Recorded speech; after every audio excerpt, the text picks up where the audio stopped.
Hello everyone, কেমন আছো তোমরা সবাই? আশা করি ভালো আছো। তো আমি তাই এসেছিলাম কালকে শ্বশুরবাড়িতে। তো আমি মনে হয় আরেকটা ব্লগে কইছি তোমরা যে আমি শ্বশুরবাড়ি যাবো গা, আর কালকে আইছি। তো আমার সময় তো কোনো ভিডিও টিডিও আর পোস্ট করতে পারছি না, তাড়াহুড়ো করে এসেছিলাম। তো এই লিগা আই এম সো সরি। তো ওখানে সকালে ঘুম থেকে উঠলাম আর একটা এদিকে বিছানা টিছানা সব জায়গাটা তুইলা লাইতেছি। আর এদিকে তো আমার বিছানা তুললা কিন্তু কমপ্লিট। আর ওখানে বাসি ঘরটাও শুয়ে লাইতেছি। তারপরে ওখানে এসেছি বদ্দার ঘরও, আর বদ্দার তো বাইক নেই, থাকলে গেলাম নিজের ঘর নিজেই শুয়ে ঢালাম। তো বদ্দার পরীক্ষা আছে, তো পরীক্ষায় তো গেছে গুয়াহাটি। তাই লেগে আমি এদিকে আইসি এদিকে ঘরটা শুয়ে লাইতেছি। তারপরে গেছি ব্রাশ করতাম, এদিকে ব্রাশ টাশ করে মুখ টুক দেওয়া লাইতেছি। তারপরে এদিকে আমার মায়ের আর আমি দাঁড়া রয়েছি।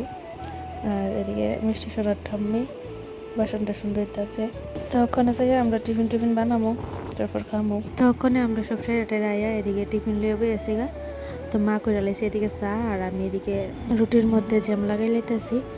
তো রুটির মধ্যে জ্যাম লাগাই খাইতে কার ভালো লাগে? আমার তো ভালোই লাগে। তো তোমরা কার কার ভালো লাগে অবশ্যই কমেন্টে জানাই। তো তারপরে সবাই টিফিন দিয়ে আমি ওইদিকে টিফিন খেয়ে লাইতেছি। তো আজকে ভিডিওটা ধরে তোমরা যদি ভালো লাগে তাহলে অবশ্যই লাইক, কমেন্ট এন্ড শেয়ার করে দিও। টাটা।